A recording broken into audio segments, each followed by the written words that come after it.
तिलावत।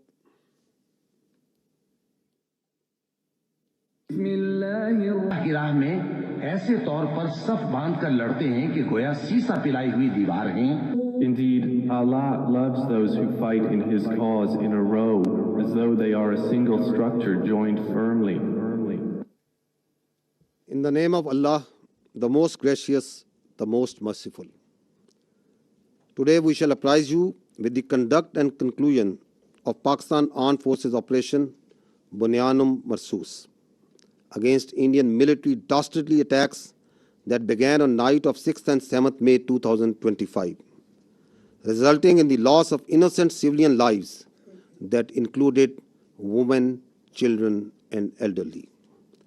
Pakistan had vowed justice and retribution for reprehensible Indian military aggression and brutal killings of our citizens. Alhamdulillah, Pakistan Armed Forces have delivered the promise made to our people. I begin by thanking Almighty Allah for His infinite blessings, mercy, help, and divine support, as He has ordained the believers to retaliate whenever they are wronged. We bow our heads to Him in utmost humility to have enabled us to translate our resolve into decisive actions in the battlefield. Our hearts and sympathies are with the wards and families of the Shuhada, who sacrificed their lives for the beloved country, and our prayers are for the quick recovery of our injured countrymen. We extend our heartfelt gratitude to every officer, soldier, airman, and sailor of the Armed Forces of Pakistan who made this success on the battlefield possible through their courage, professionalism, and sacrifice. The Armed Forces of Pakistan express their profound appreciation and gratitude to the brave Pakistani nation whose moral strength, resolve, and above all, wholehearted support and prayers remained unwaveringly with us during these testing times, which became a force multiplier for the Armed Forces of Pakistan. We are specially indebted to the youth of Pakistan, who became the frontline soldiers as information and cyber warriors of the country. Profound thanks are also due to you, the vibrant media of Pakistan, who also stood like Bunyanum Marsoos, a steel wall against the Indian media information blitz and fuming as well as warmongering done by the Indian media. We are extremely grateful to the political leadership of all political parties without any distinction for the unified resolve in support of their armed forces for the defense of our motherland. The armed forces are specifically grateful to the inspiring leadership of the Prime Minister of Pakistan and his cabinet ministers for taking destiny-changing decisions of the country and steering it through this critical situation. Let me share now the operational details of Operation Bunyanum Marsoos. Ladies and gentlemen, Pakistan's response was a textbook demonstration of integrated tri-services jointness enabled by real-time situational awareness, network-centric warfare capabilities, and seamless multi-domain operations. This synergy across air, land, sea, and cyber domains allowed for precision engagements, overwhelming lethality, and rapid tempo. All platforms operated in synergy, delivering coordinated effects at carefully selected decisive points. Using precision-guided long-range Fateh series missiles F-1 and F-2 of Pakistan Army, precision munitions of Pakistan Air Force, highly capable long-range loitering killer munitions, and precision long-range artillery. 26 military targets as well as facilities that were used to target Pakistani citizens and those enterprises that were responsible for fomenting terrorism in Pakistan were engaged in Indian illegally occupied Jammu and Kashmir and also mainland India. The targets included Air Force and aviation bases at Suratgarh, Sirsa, Bhuj, Nalia, Adampur, Bhatinda, Barnala, Halwara, Avantipura, Srinagar, Jammu, Udhampur, Mamoon, Ambala, and Pathankot, which all sustained major damages. BrahMos storage facilities at Beas and Nagrota were also destroyed, which had fired missiles on Pakistan, killing innocent civilians, our flower-like children, our ladies, and our elderly. S-400 battery system at Adampur and Bhuj was also attacked by our proud Pakistan Air Force. Military logistic and support sites which helped sustain this unlawful operation against innocent Pakistani civilians, like Field Supply Depot at Uri and Radar Station at Poonch, were also targeted. Military command headquarters, which helped plan the operational killing of our innocent citizens, especially the children, including 10th Brigade and 80 Brigade at KG Top and Nushaira, were also destroyed. Facilities which harbor, train, and capacitate proxy elements that perpetrate terrorist attacks inside Pakistan, which kill innocent civilians, were specifically identified and destroyed. These include intelligence fusion support units and its forward field elements at Rajouri and Nushaira.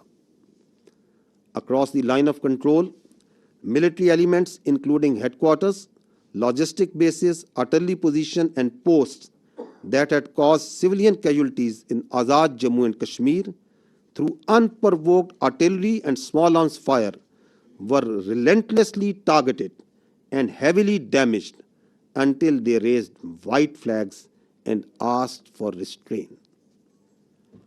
India used drones to violate Pakistani airspace to intimidate our civilians and spread fear. All through Operation Banyanum Marsoos, dozens of Pakistani armed drones hovered over Indian major cities and sensitive political and government facilities, including their capital, New Delhi. And from Indian illegally occupied Jammu and Kashmir all the way up to Gujarat to manifest clearly our lethal long-range unmanned capability to indicate the futility of the use of this domain in warfare. Pakistan Armed Forces also carried out comprehensive and effective cyber offensive to temporarily cripple and degrade critical infrastructure and services that were being used by Indian armed forces to sustain their operations.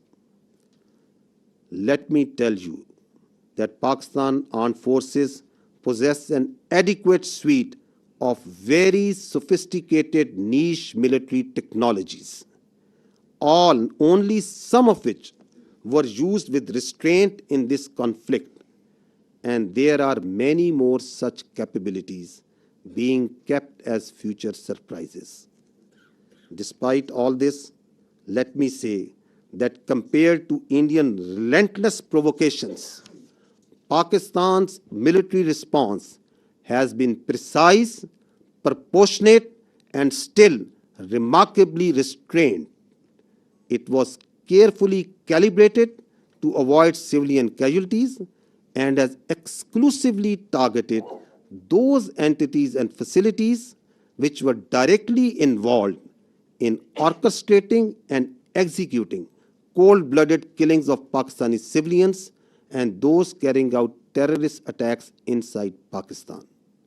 We must also inform you that Pakistan also sustained an abnormal and immediate spike in Indian-sponsored terrorism across Khyber Pakhtunkhwa and Balochistan, while we were busy in operations on the Eastern Front.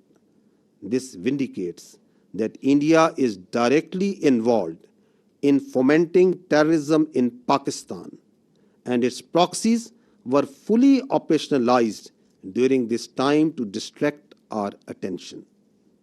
Pakistan armed forces are resilient, and simultaneously with the conduct of Operation Bunyan-e-Marsoos, we carried out most effective counter-terrorism operations in the western region without any pause.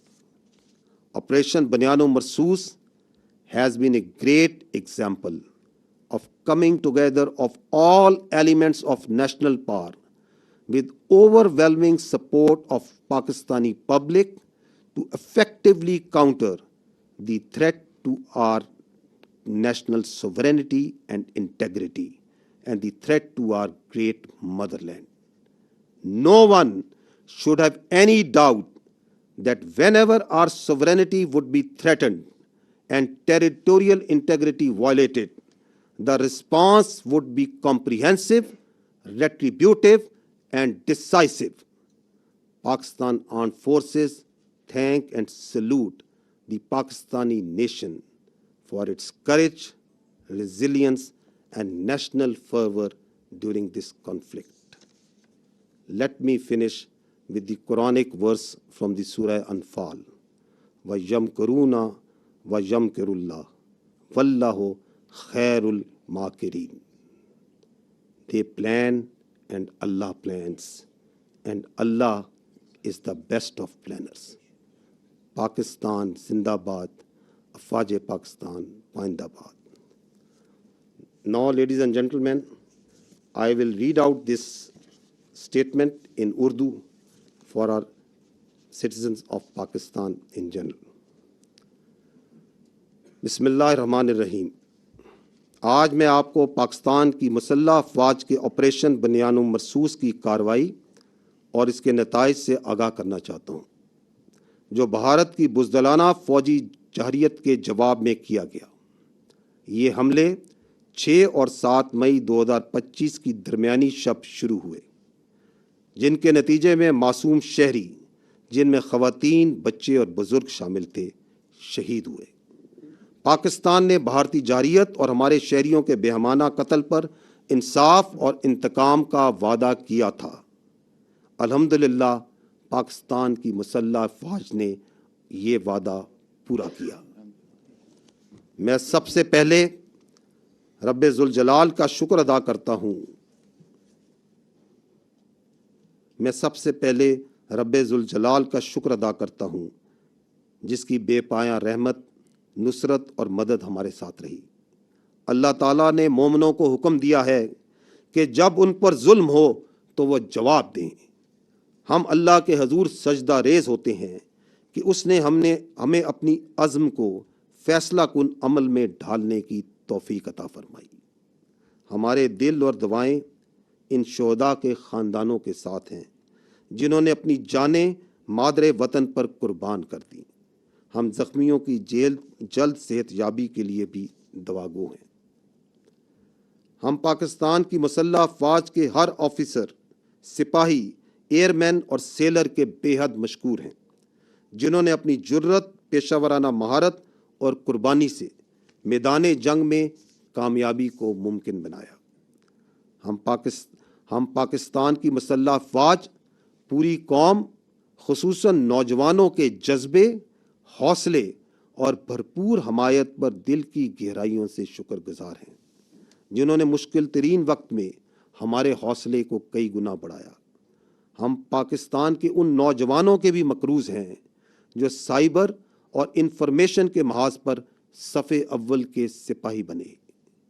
हम पाकिस्तान के मुतहर्रिक और बहादुर media के भी शुक्रगुजार हैं, जिन्होंने भारत के propaganda और जंगी जुनून के ख़िलाफ़ बुनियान-ए-मरसूस यानी एक आनी दीवार की तरह खड़े हुए। हम बिला तफरीक तमाम सियासी जमातों की क़यादत के भी ममनून हैं, जिन्होंने सियासी इख्तलाफात से बालातर होकर वतन के दिफा में मुत्तहिद होकर अफ़वाज पाकिस्तान के शाना बशाना खड़े होने का बेहतरीन मुजाहरा किया। مسلح افواج بالخصوص پاکستان کے وزیر اعظم اور ان کی کابینہ کی قائدانہ صلاحیتوں اور جرأت مندانہ فیصلوں کی بھی قدردان ہیں، جنہوں نے ملک کو اس نازک موڑ پر درست سمت میں رہنمائی فراہم کی۔ خواتین و حضرات، اب میں آپ کو آپریشن بنیان مرصوص کی تفصیلات سے آگاہ کروں گا۔ پاکستان کا جواب ایک نصابی نمونہ تھا، جس میں تینوں افواج کی مکمل ہم آہنگی کے ساتھ حقیقی وقت پر صورتحال کی آگاہی، نیٹ ورک سینٹرک وارفیئر اور ملٹی ڈومین آپریشنز کی مکمل صلاحیت بروئے کار لائی گئی۔ زمین، فضا، سمندر اور سائبر سپیس میں مکمل ہم آہنگی سے اہم اہداف کو تباہ کیا گیا۔ پاکستان فوج کے F-1 اور F-2 دور مار کرنے والے میزائل، پاک فضائیہ کے جدید پریسائز منیشن، طویل فاصلے تک مار کرنے والے لوئٹرنگ ایمونیشن اور جدید پریسائز آرٹلری کے ذریعے بھارت کے 26 اہم فوجی اہداف کو نشانہ بنایا گیا۔ وہ تنصیبات جو پاکستانی شہریوں کو نشانہ بنانے کے لیے استعمال ہوئیں، اور وہ تنصیبات جو پاکستان میں دہشت گردی کو فروغ دینے میں استعمال ہوتی ہیں، اور ان تنصیبات کو نہ صرف بھارتی غیر قانونی زیر تسلط جموں و کشمیر میں بلکہ بھارت کے اندر بھی نشانہ بنایا گیا۔ نشانہ بنانے والے فضائی اور ہوائی اڈوں میں ایئر فورس اور ایویشن بیسز سورت گڑھ، سرسا، بھج، نالیا، آدم پور، بھٹنڈا، برنالہ، ہلواڑہ، اونتی پورہ، سری نگر، جموں، ادھم پور، مامون، امبالہ اور پٹھان کوٹ شامل تھے۔ بیاس اور نگروٹا میں موجود براموس میزائل کے ذخائر جو پاکستانی شہریوں پر حملوں میں استعمال ہوئے، ان کو تباہ کیا گیا۔ S-400 ایئر ڈیفنس سسٹم کو پاک فضائیہ نے بوجھ اور آدم پور میں نشانہ بنایا۔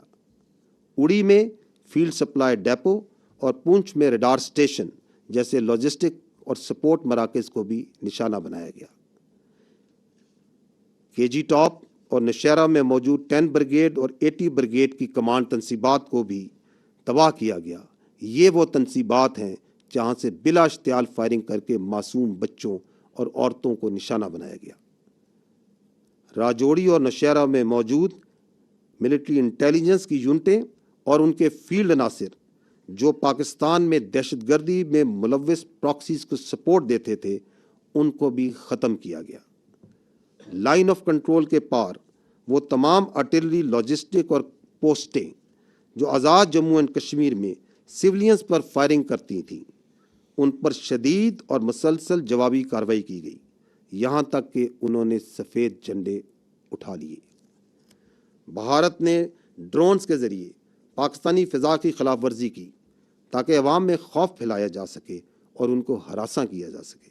اس کے رد عمل میں آپریشن بنیان و مرصوص کے دوران پاکستان کی مسلح ڈرونز بھارت کے بڑے شہروں انکلوڈنگ دارالحکومت نیو دہلی اور اللیگلی آکوپائڈ جموں اینڈ کشمیر سے لے کر گجرات تک مسلسل پرواز کرتے رہے، تاکہ پاکستان کی صلاحیت کا نہ صرف اظہار کیا جا سکے اور بلکہ یہ بتایا جا سکے کہ اس ڈرونز کے ڈومین کا موجودہ وارفیئر میں کوئی فائدہ نہیں۔ پاکستانی افواج نے بھرپور سائبر حملے بھی کیے، جن کے نتیجے میں ان بھارتی اہم مواصلاتی اور انفراسٹرکچر نظام کو مفلوج کیا گیا جو کہ بھارتی افواج کے استعمال کر رہی تھی۔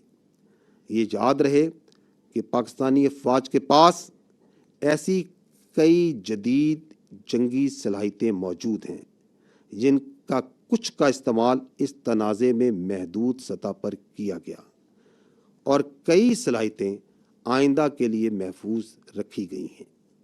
ان سب اقدامات کے باوجود میں واضح کرنا چاہتا ہوں کہ بھارت کی مسلسل اشتعال انگیزی کے مقابلے میں پاکستان کا رد عمل نہایت درست، متوازن اور محدود نوعیت کا رہا۔ ہر ہدف جو ہمارے معصوم شہریوں کے قتل یا پاکستان میں دہشت گردی میں براہ راست ملوث تھا، ان کو احتیاط سے نہ صرف منتخب کیا گیا بلکہ انشور کیا گیا کہ عام شہری متاثر نہ ہوں۔ ہم یہ بھی واضح کرنا چاہتے ہیں کہ جب مشرقی سرحد پر افواج پاکستان دفاع میں مصروف تھیں تو خیبر پختونخوا اور بلوچستان میں بھارتی سرپرستی میں دہشت گردی میں غیر معمولی اضافہ ہوا، جو اس بات کا دوبارہ ایک ناقابل تردید ثبوت ہے کہ بھارت پاکستان میں دہشت گردی کو اپنی پراکسیز کے ذریعے فروغ دے رہا ہے۔ تاہم افواج پاکستان نے مغربی محاذ پر بھی انسداد دہشت گردی آپریشنز کو بغیر کسی وقفے کے کامیابی سے جاری رکھا۔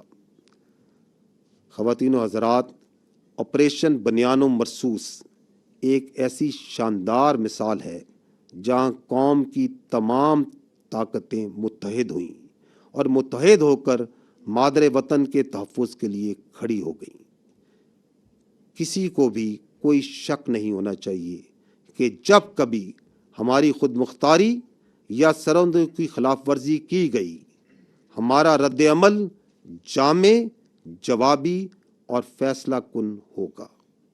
افواج پاکستان پاکستانی قوم کو اس کے حوصلے، عزم اور حب الوطنی پر سلام پیش کرتی ہیں۔ اور آخر میں سورہ انفال کی ان آیات پر ختم کرنا چاہوں گا، وَيَمْكُرُونَ وَيَمْكُرُ اللَّهُ وَاللَّهُ خَيْرُ الْمَاكِرِينَ۔ وہ تو اپنی تدبیریں کر رہے تھے اور اللہ اپنی تدبیر کر رہا تھا، اور وہ سب سے مستحکم تدبیر کرنے والا ہے۔ پاکستان زندہ باد، افواج پاکستان پائندہ باد۔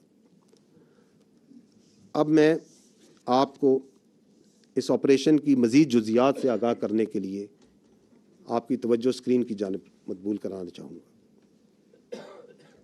کم من فیۃ قلیلۃ غلبت فیۃ کثیرۃ باذن اللہ۔ And the translation reads, how many times it happened that a smaller force vanquished a bigger force by the will of Allah. History has proven that the complete nation and its armed forces have always stood together with all their might against any act of aggression.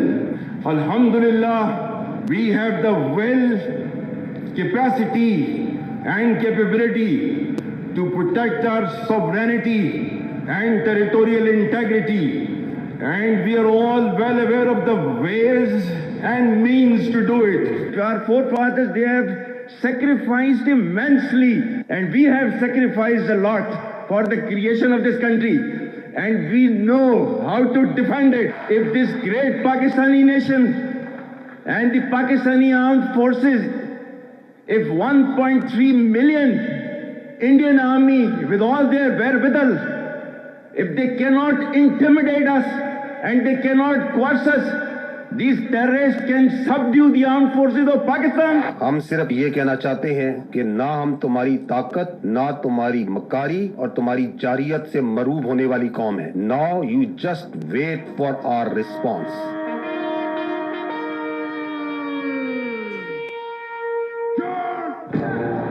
Bismillah ar-Rahman. Today on 10th May at the time of Fajr, we have given a strong front to our enemy. Alhamdulillah. Nare.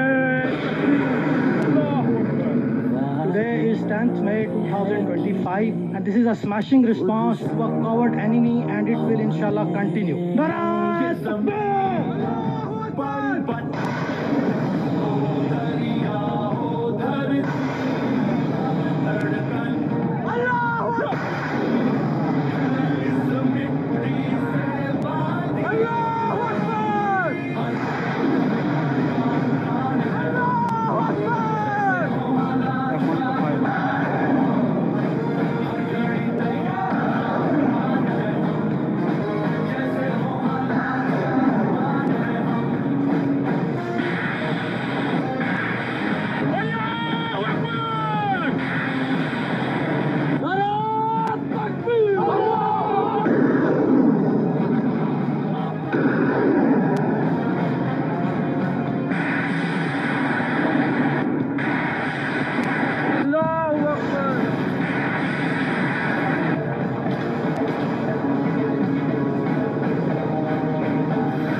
You go to the next slide.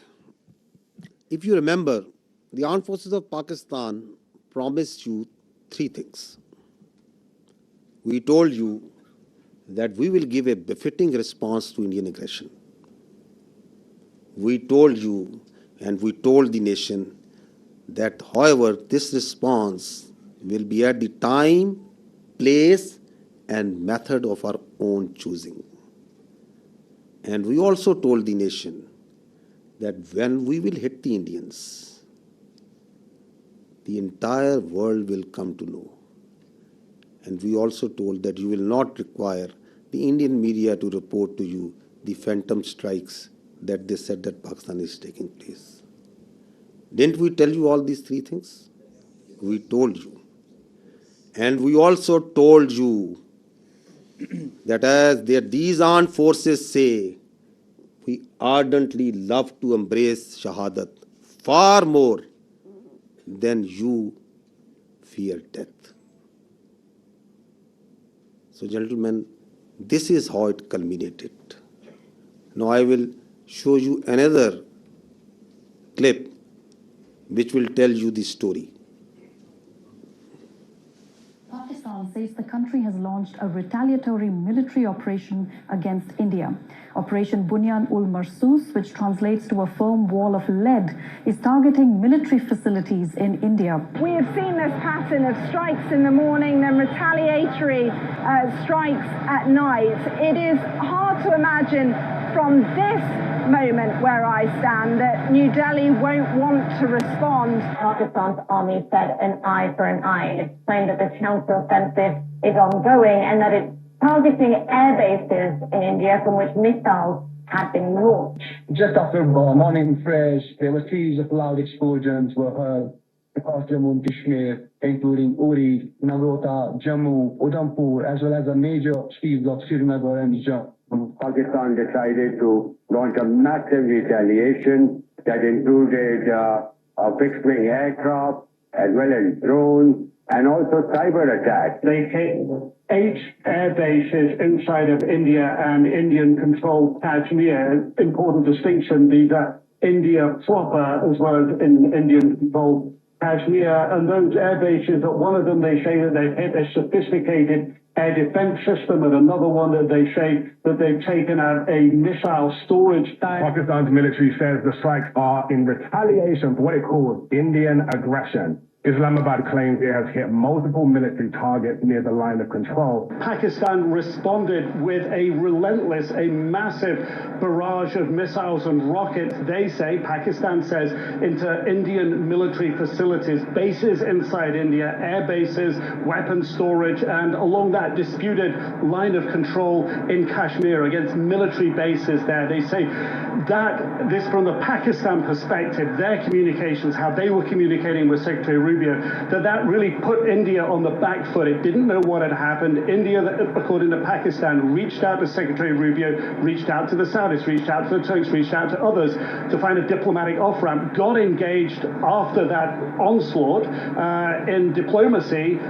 but telling the mediators that they were going to go on a pause on the Indian side. घबराहट एक तो लोगों की नजर आ रही है क्योंकि तमाम एयरबेस ध्वस्त होते हुए नजर आ रहे हैं, आग के गोले में बदले हुए नजर आ रहे हैं। सबसे ज्यादा जो चर्चा है वो ये कि जब आप अपनी एयरबेस को नहीं बचा सकते तो जनता को क्या बचाएंगे। बड़ी खबर निकल के सामने आ रही है, पठानकोट एयरबेस ते हमला होया है। जी दादी के पठानकोट एयरबेस ते हमला होया, दूजे पासे जम्मू एयरबेस ते हमला होया। ये पाकिस्तान की साइड से है, देखिएगा। अब हमें आवाज से ही पता लग जाता है, जो सीटी बजाता हुआ तेजी से आता है और हमारे करीब जोरदार आवाज के साथ फटता है, वो पाकिस्तान की तरफ से फेंका गया, पुंछ पर फेंका गया। देखिए उन्होंने जो किया है पठानकोट, पठान हमारा आगे जिसको हम कहें एडवांस एयरबेस है, बहुत है। उन्होंने उधमपुर में किया है, ये किया है श्रीनगर के पास में किया है, बंतीपुर में। सिरसा को आपने बताया एयरबेस है वहां पर, उसको उसने टारगेट किया है और तो वो ड्रोन्स के साथ साथ अपनी बड़ी मिसाइल भी दाग रहा था। पूरी तरह से धमाकों की जो आवाजें हैं वो राजौरी, पुंछ के साथ साथ जम्मू के अलग अलग इलाकों में यहाँ पर सुनाई दे रही हैं। पाकिस्तान बिल्कुल आखिर में ये इस्तेमाल करेगा और पाकिस्तान को शुरू में ही इस्तेमाल कर रहा है। और भी बहुत सारे मिसाइलों का जखीरा है और इससे भी ज्यादा कारगर मिसाइल है। The attacks that have been coming in from the Pakistani forces, we saw how they lit up the entire border area all the way from the north in Kupwara, in Uri, where the ceasefire violations were taking place. Then we saw the drone strikes which were taking place in the Jammu area, all the way down to Bhuj. There were several attacks coming in from the Pakistan side, several drone strikes which were coming in from the Pakistan side. So again, remember and see that didn't the whole world hear and report? Because that's what we promised. Your armed forces promised and delivered that. Now I would like to draw your attention to the next clip, that how the Indian Ministry of Defense itself reported this.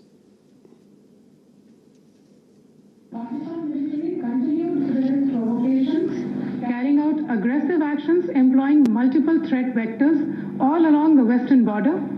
Pakistan employed UCAV, drones, long-range weapons, loitering munitions and fighter aircrafts to target military infrastructure. Pakistan military also resorted to air intrusions using drones and firing of heavy caliber weapons along the line of control. Air intrusion and several harassment attacks were also attempted from Srinagar till Nalia at more than 26 locations. Damage was sustained to equipment and personnel at Indian Air Force stations at Udhampur, Pathankot, Adhampur and Bhuj. There were also several high-speed missile attacks noticed with heavy damages to other military stations in Kupwara, Baramulla, Poonch, Rajouri and Akhnur sectors continued. Indian Armed Forces reiterate their commitment to non-escalation provided it is reciprocated by the Pakistan military. भारतीय सशस्त्र बल दोहराते हैं कि वे तनाव वृद्धि नहीं चाहते, बशर्ते पाकिस्तान भी ऐसा ही व्यवहार करे।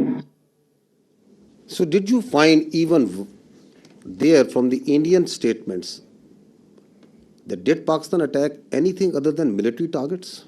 No.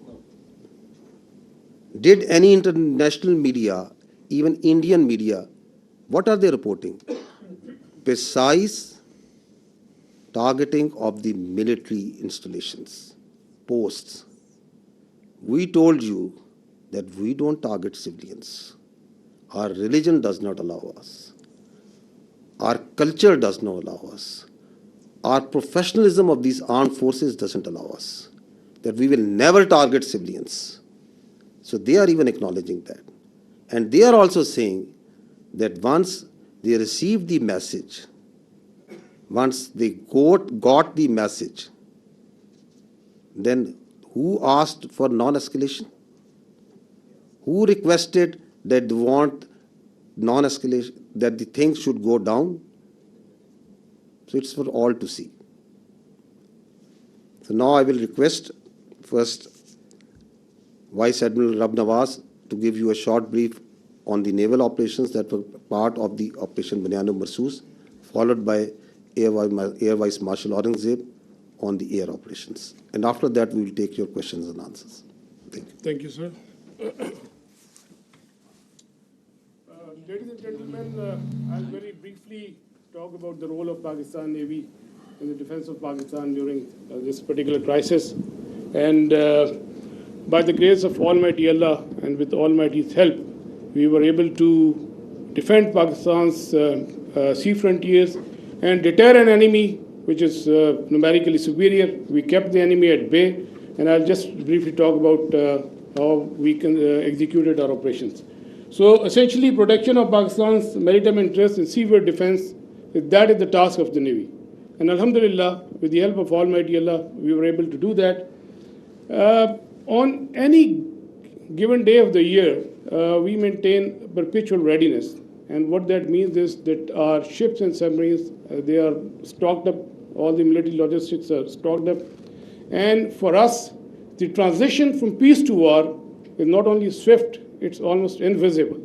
And when this false flag thing happened in the Indian illegally occupied Jammu and Kashmir, we immediately mobilized and we completed the operational deployments of Pakistani Navy fleet units and also the coastal command units in a matter of hours.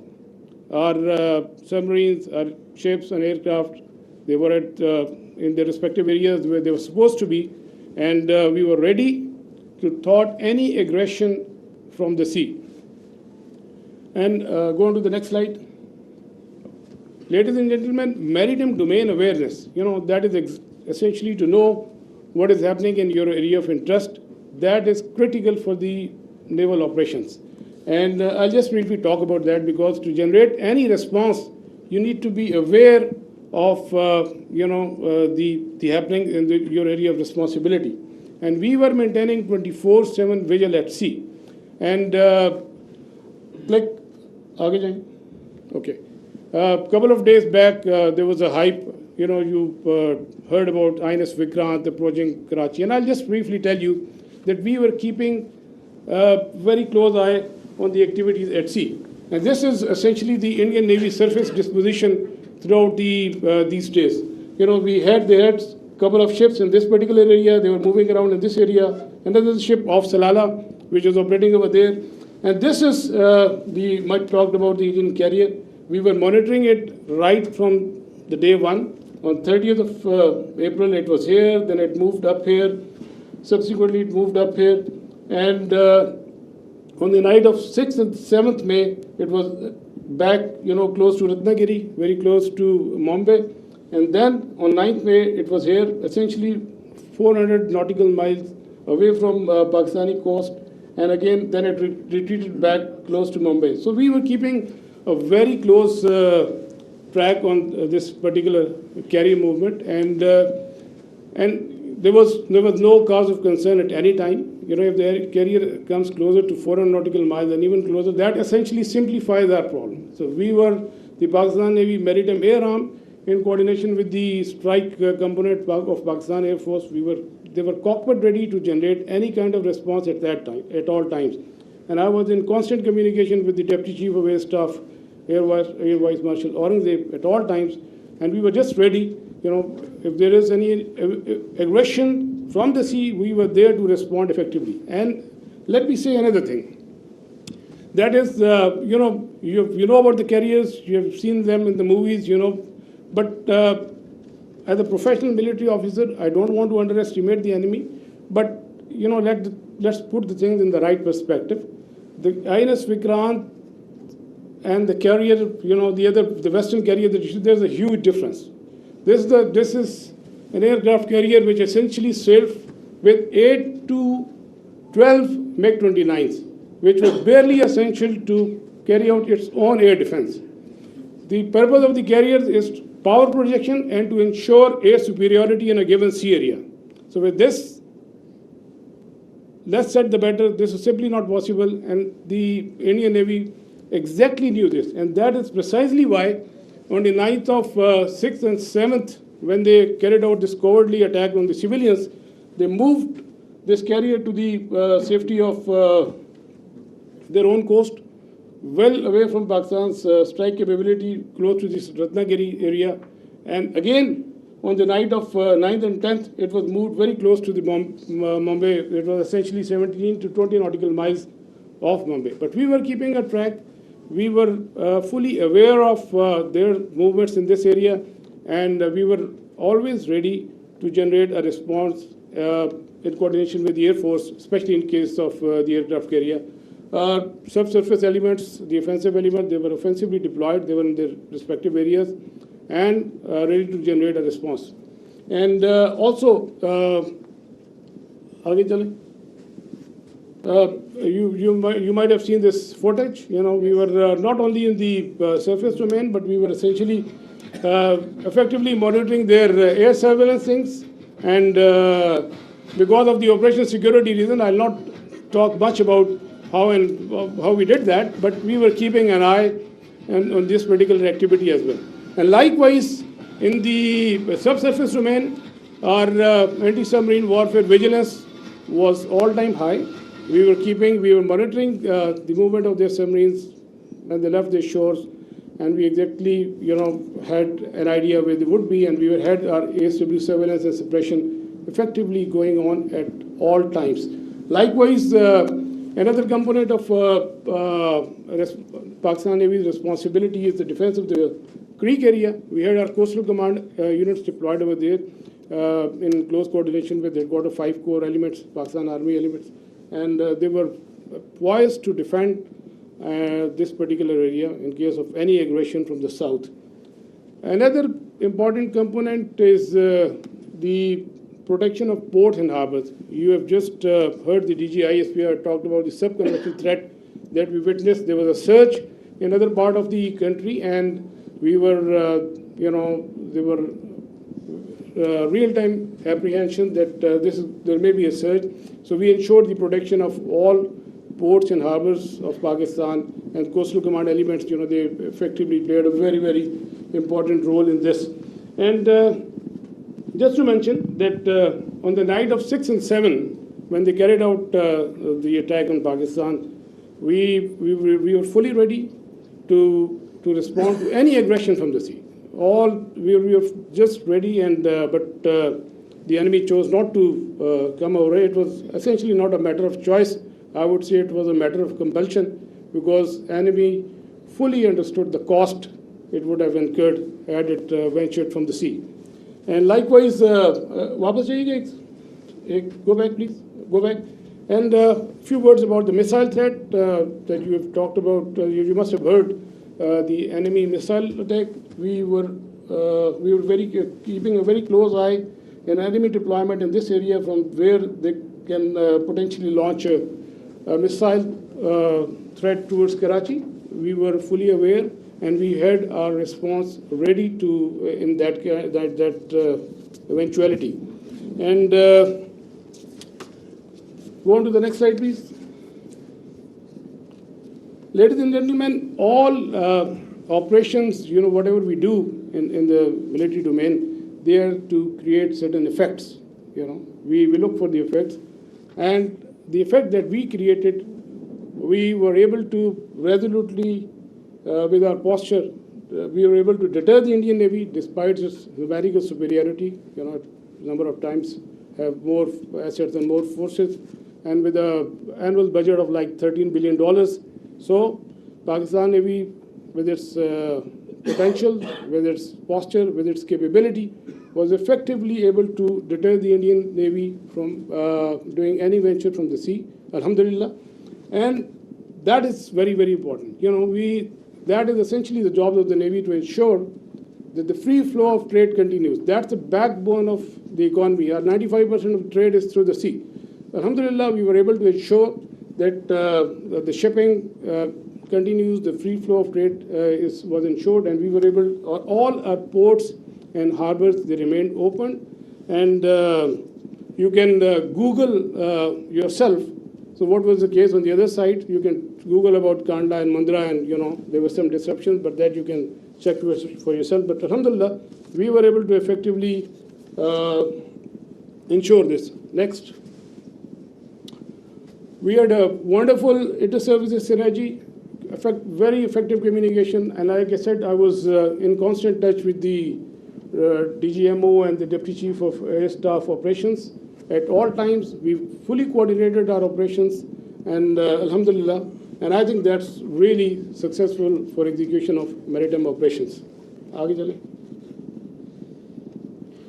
Alhamdulillah, we came up to the national expectations. We ensured defense of Pakistan's maritime frontiers, and we were able to deter the enemy from any adventurism from the sea. And ladies and gentlemen, let me tell you that we remain ever ready to thwart any aggression from the sea at all times. So we will keep our guard. We always keep our guard, and inshallah we will keep our guard in days to come. And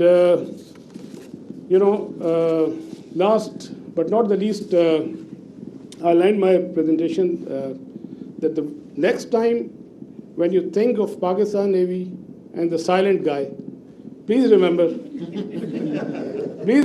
that with the help of Almighty Allah, our actions will always speak louder than words. Thank you very much, and I request AVM Aurangzeb. So the Indians didn't choose to come on the sea. Now you understand why. أعوذ بالله من الشيطان الرجيم بسم الله الرحمن الرحيم وتعز من تشاء وتذل من تشاء بيدك الخير وهو على كل شيء قدير. On behalf of Pakistan Air Force, Chief of the Air Staff, Pakistan Air Force, I stand here with you all with deep-rooted humility and gratitude. I am so thankful for Allah helped us in achieving whatever we desired, even whatever we deserved, more than what we deserved. For being able to be up to the task for PF, as they say, second to none. Ladies and gentlemen, as the DG-ISPR mentioned, I am Deputy Chief of Air Staff Operations. I'll pick up from where I left day before yesterday. PF versus IF, 6-0. The PF's response has strengthened Pakistan's national security, alhamdulillah. And it has even strengthened our commitment, the enduring commitment the PF has for stability and peace. But I have no doubt, and I can say with assurances, that the real genius and the mastermind, the cerebrum behind the design and the aim and the structure, the game plan of PF was the Chief of the Air Staff, Air Chief Marshal Zahir Ahmed Sidhu. He asked us to do 3 things in our response: re-establish deterrence, neutralize key threats, retain control of air. And I will show you in my presentation how we try to do that. Slide. During the befitting response that we generated in our first episode, we attrited the IF's pride, the Rafales, resulting in this entire fleet almost coming to a standstill, a ground position. You could see that they were not flying after that, at least not close to their western border. This reduction in flying to bare minimum actually reduced their liberty of action. They curtailed their options. Slide. This is the Pakistan's air defense environment. Pakistan air defense environment is offensive, it's integrated, it's credible. And I'll show you. IF initiated having no space with their manned aircraft, they initiated with their unmanned aircraft operations, targeting Pakistan's civilian population and their infrastructure. Here you see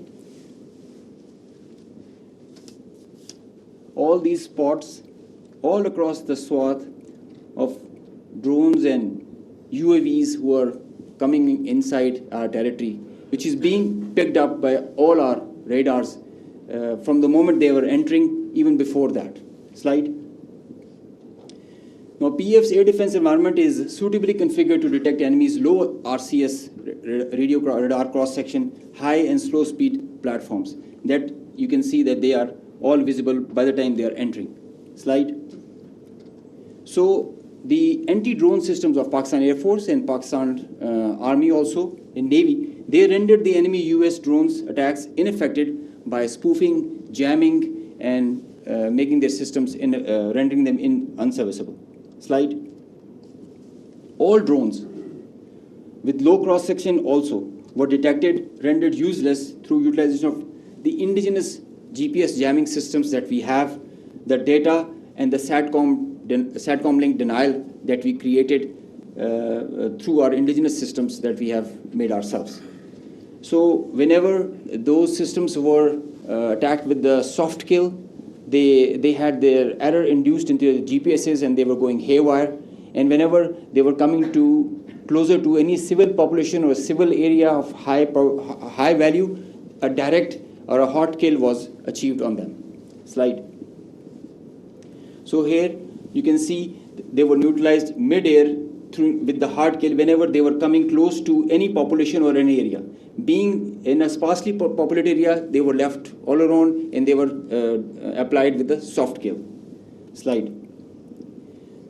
Now, after that, when the US chapter was over and they were fearing PF's retribution, in utter desperation, the IF resorted to a highly escalatory, very irresponsible surface-to-surface and long-range vector application.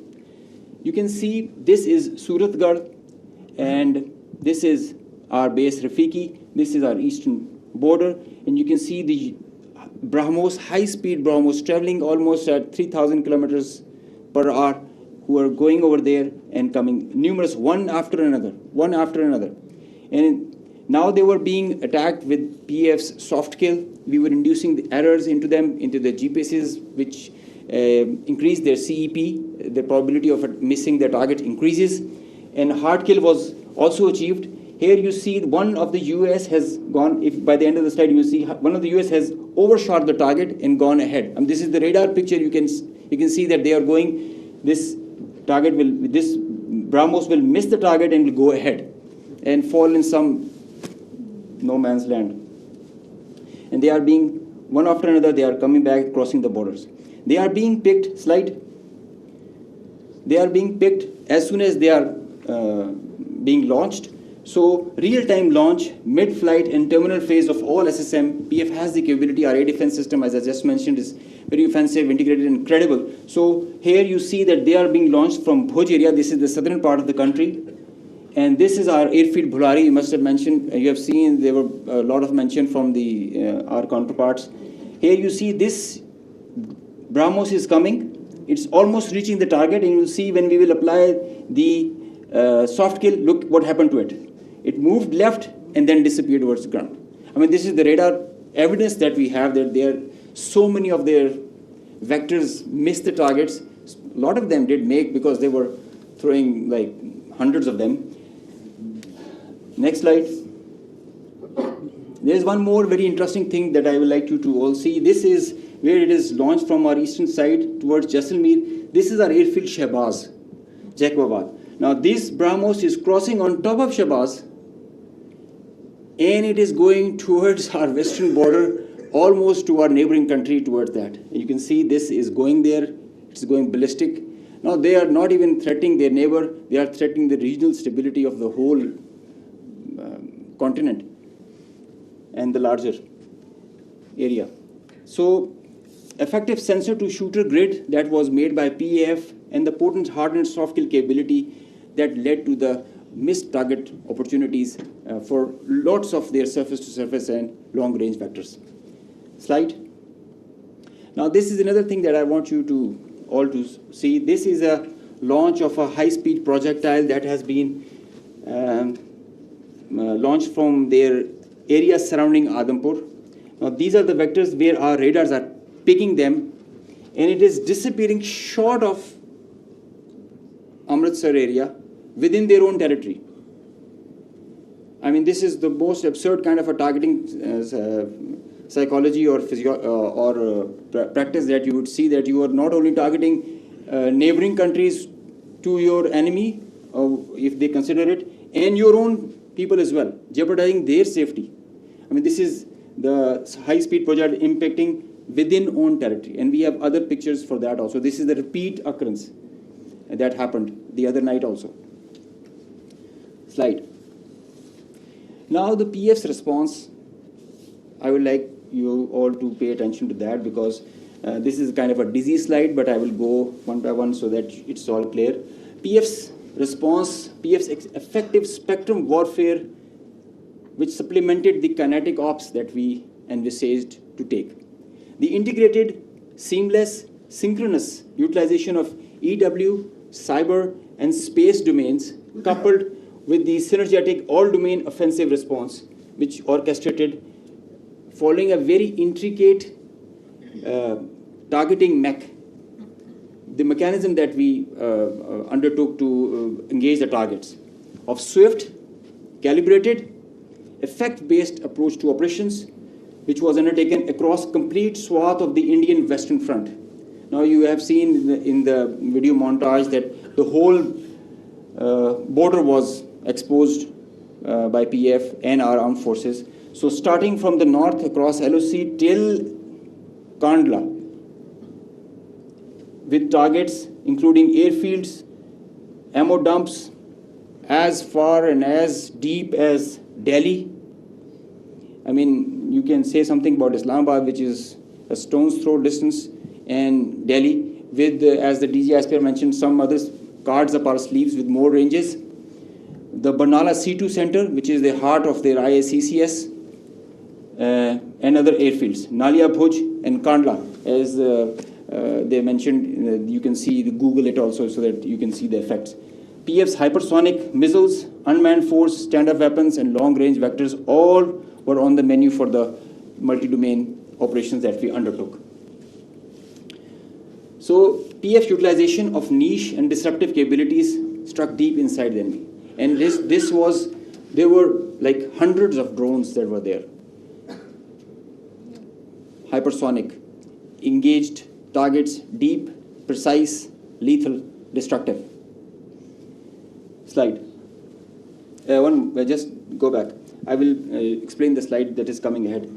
So our aim was to achieve ascendancy in effects so that we manage the escalation. Throughout the conflict of whatever length it was, we had the escalation management at our side. So within a short span of time of a couple of hours, we had really saturated our friendly neighborhood. Next slide. This much talked about S-400 threat. As I mentioned that we were giving special attention to the Rafales in the air, so we gave our remaining part of our attention to the S-400 on ground. Now identifying S-400, attacking them is a easier part than identifying it on ground because it is mobile, it's a high value thing, and you guard it. It's kind of a center of gravity. So we were tracking through our satellite imagery well before the hostilities, as we usually do. So we had pinpointed S-400. As you can see, we knew that this is parked. It's cheeseboard radar and the other part of the radar, the other constituents of the whole S4 battery. Slide. These coordinates, go back. These coordinates were ortho-rectified by our space department so that you have a very precise engagement. Whenever you are throwing and employing long-range vectors, you really need very precise coordinates so that you don't miss. So S-400 was at Adhampur was targeted like that. Next. As I mentioned, some niche technologies and capabilities were employed. So our loiter munition and killer drone strike at PF. At Udhampur, you can see this was their complex and command and control, magnified before and after. It's not there. Now these kind of pictures, loads of pictures are there for targets. So I need not to show them. They were saying it themselves, as you saw on the montage. So PF's response remained very effective, very potent, and very effect-based. Slide. Time and place of own choosing, displaying bold, aggressive, and unwavering resolve of military leadership. I must take a moment to mention what kind of a pressure you have when this kind of a conflict arises, and I must appreciate the leadership, both the Chief of the Army Staff and Chief of the Air Staff, both. They were both very resolute and very clear in giving instructions to all of us who are the players towards the Navy, Army, and the Air Force. And that is perhaps the reason we were so sure about it, what we have to do. In speed and direction, sometimes you have to prioritize direction more than the speed. So we had the correct directions to follow. Slide. with unprecedented reach, precision, lethality, while avoiding collateral, as we have seen in the video montage. PF hit maximum number of IF airfields in a single operational package since 1971, because they crossed the international border since that, so we had to do that. Slide. While re-establishing deterrence, Pakistan negated the setting of a new normal under the hegemonistic design of a supremacist regime through swift and effective response. Slide. On a closing note, from Pakistan Air Force, PF remains committed to ensure Pakistan's airspace sovereignty and pursue peace with strength. Thank you. So, ladies and gentlemen, after these presentations, you can understand that Army, Air Force, and Navy, the tri-service synergy that was exhibited, and all the three services acted jointly like one body. And just a mention on the air bases that were targeted by the Indians. We have the post-damage assessment report from all. There has been certain infrastructure damage. Of course, there has been. Only one aircraft has minor damage, which will be repaired and soon operational again. So, because the air defense system of Pakistan worked efficiently and very effectively. A few examples of that have been given to you by the AVM organization. The drones that came in, 84 were shot and they never went back. And we also promise you that they can send anything. Whatever they will send, it will not go back. So that's a promise also that we kept. So now we can start with the question and answer. And before that, we again first bow our heads in humility to Almighty Allah for giving us this great success, and the people of Pakistan for the support that was with the armed forces. And the armed forces and the people of Pakistan were one body again. They worked together for thwarting this threat against this motherland. So we can have the first question.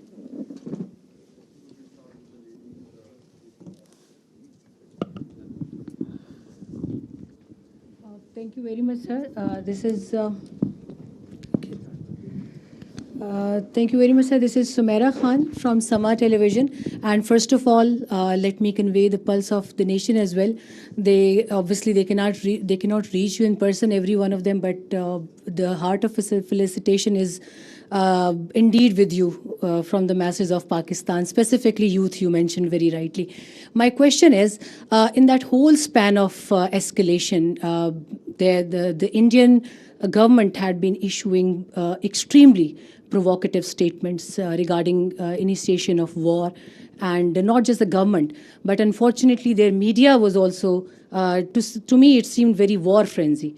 And but in that whole time, in the meanwhile, I saw Pakistani side and I saw you very defensively responding to all the hegemony and Indian aggression. So I just wanted to know that it was part of your strategy.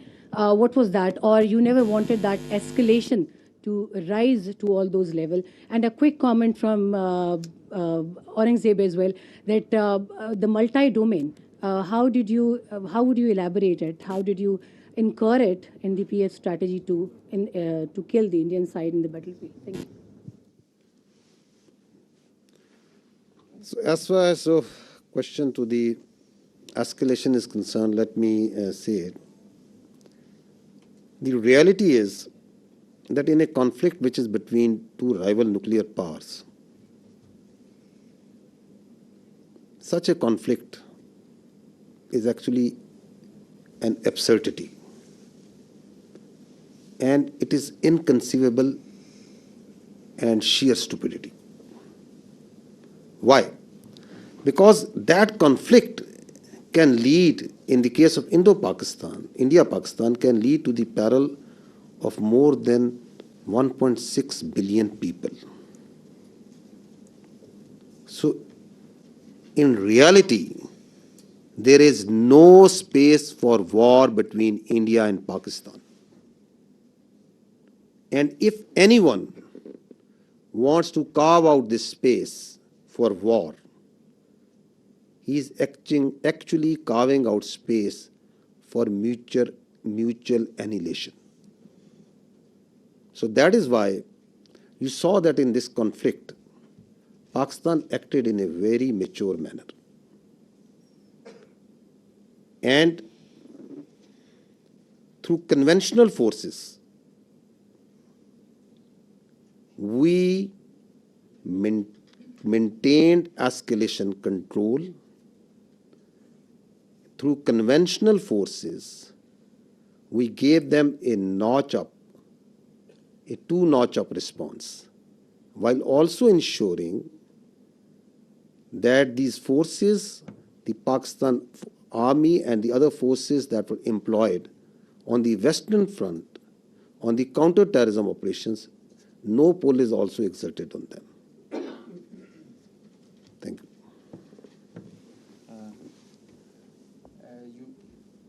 Can you hear me? Okay, you just asked regarding the multi-domain operations. It's a very, very good question because this is the buzzword nowadays. But it's not actually something in the air.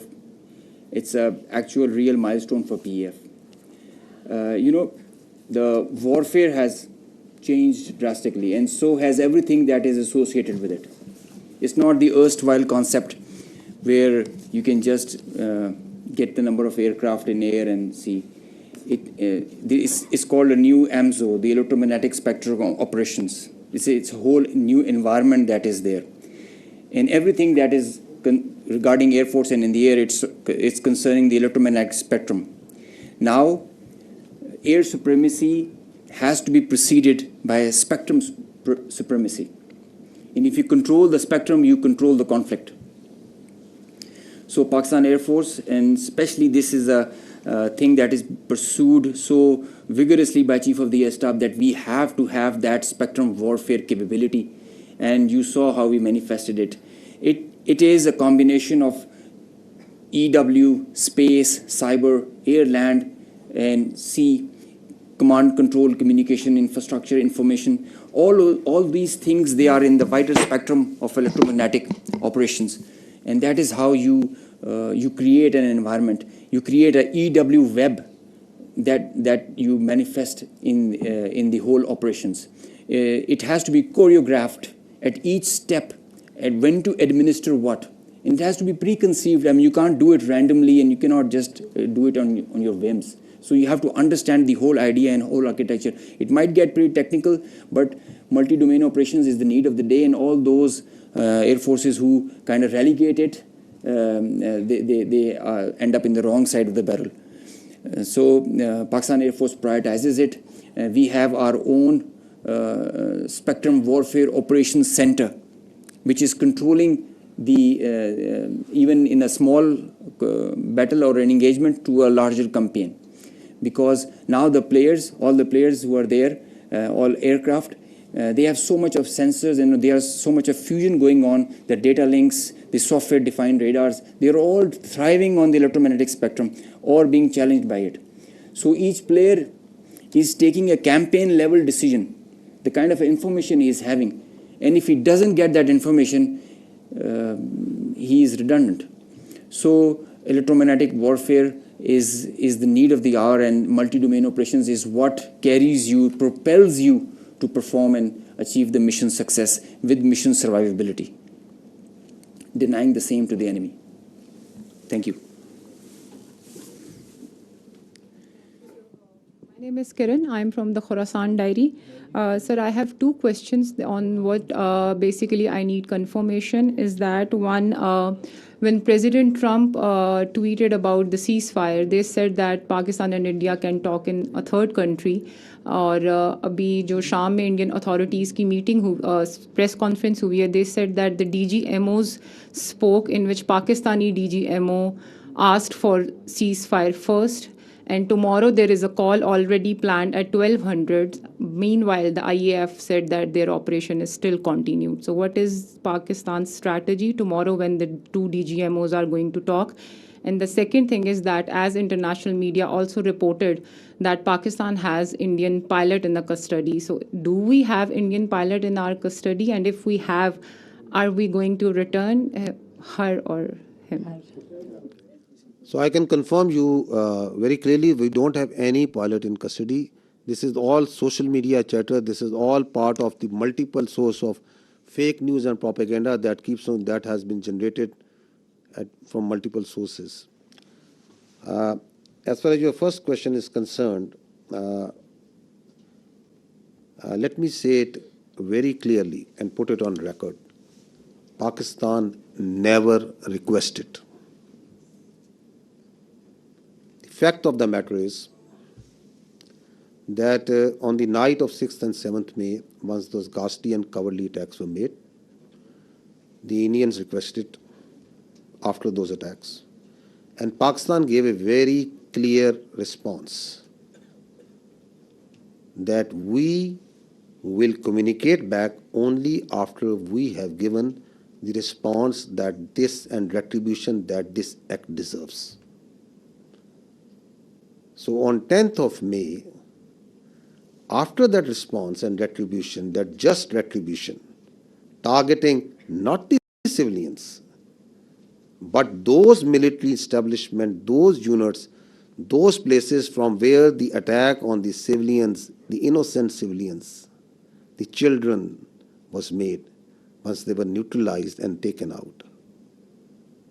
And on the request and intervention of the international interlocutors, we responded to the already made request of the Indians. And if you see publicly, what's on the public record? What I have shown you just now. What was the public position of the Ministry of Defense of the Indian Armed Forces? Who was asking for non-escalation once the just retribution of Pakistan Armed Forces have gone? So I think the record publicly, the facts speak for themselves.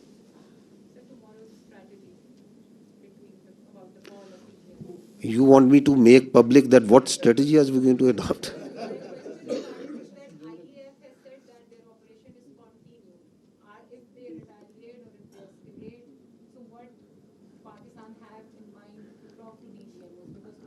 For any threat, anything that they can pose, posture, your armed forces are always vigilant and ready. We have proved it on ground multiple times. We can prove it. So, and we don't respond. And we are not here for a response that what they said. And so it's not that what they said that I have to say.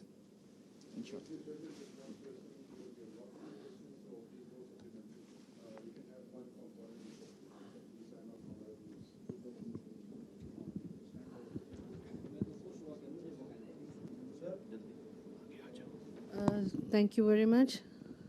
Okay, we'll come to you after that. Thank you very much. Saima Shabir from Arab News. Sir, my question is related to tomorrow's meeting by DGMOs. Pakistan has declared the suspension of Indus Water Treaty as an act of war.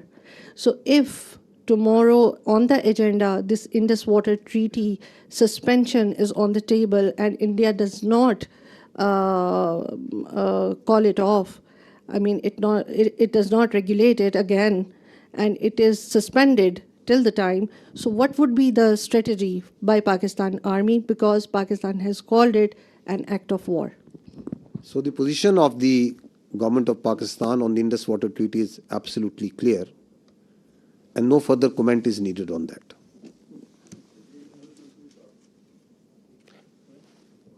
Our Turkish friend over here is raising his hands again and again. Skardu, okay. I thought you are from the Andolo news agency. Sir, many people thought I am Chinese. Yes. Khaplu, great place. Great place. Sir, I am from Khaplu Chwar at the border area, just a half hour from the Indian border. Okay. Sir, I am from British. Okay. Sorry for the mistaken identity. So we can go with the question. Sir, my question is that Ahmad Mansoor 24 news से ताल्लुक़ है। General साहब, हमारी जो forces की leadership है उसके लिए बहुत कुछ कहने को है, लेकिन मैं सिर्फ ये कहूँगा कि जो बॉडी लैंग्वेज स्ट्राइक्स आपने की हैं इस सारे कन्फ्लिक्ट में, उन्होंने भी बॉर्डर पर बड़ा कुछ हिला के रखा है। सवाल सर मेरा ये है कि मसला कश्मीर एक ऐसा है कि उसकी वजह से दो एटमी जो ताकतें हैं वो एक खौफनाक जंग पूरी दुनिया को हिला के रख देती है। इस दफ़ा फिर यही हुआ।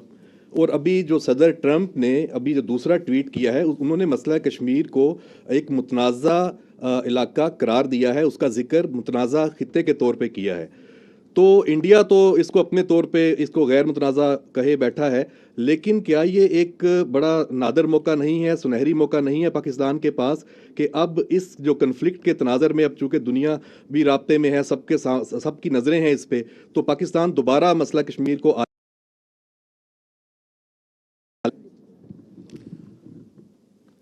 Kashmir remains central to the dispute between India and Pakistan. And peace between India and Pakistan will always elude till the time there is not the resolution of the Kashmir as per the United Nations resolutions and as per the will of the people of Kashmir. So that is important to understand. Till the time that is not done, there cannot be enduring peace between India and Pakistan. So this military conflict has once again put Kashmir right as the flashpoint, which needs to be resolved, which needs to be as per the will of the people of the Kashmir. And you have alluded to the tweet and the international power, rightly understanding that this issue of Kashmir needs to be resolved. The problem here is that what we are seeing is, and I talked about it in my last press conference also, is that India continues to internalize this external problem. Kashmir is an external problem with Pakistan, India, and the people of Kashmir. It is on the UNSC resolution. It's an internationally recognized dispute. And India is trying to internalize it. How? By trying to change the demography of Kashmir, by trying to change the legal status in violation of the UNSC resolutions and the international commitments that India has made, by the coercion and harassment of the people of illegally occupied Jammu and Kashmir, and multiple other actions, by the oppression that is going on and the just struggle of the people of Kashmir for their rights, and then on the pretext of law and order, on the pretext of terrorism, you are seeing what's happening even after Pahalgam in Kashmir. Houses of the people are being bulldozed, blasted. People are being taken into custody, not in dozens, but in hundreds, in thousands. You have got so much security forces, so many intelligence people, so much state power put in that very small place. The rights of the people, the plight of the women, the plight of the children. So it's an international issue.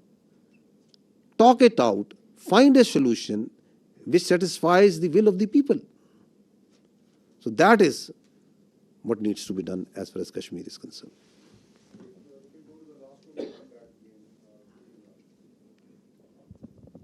Sir, Mohammad Imran Suno news से। Sir, मेरा question ये है कि क्या international guarantees दी गई हैं कि जो सीज फायर है वो कोई लंबे अरसे के लिए सस्टेन कर सकेगा?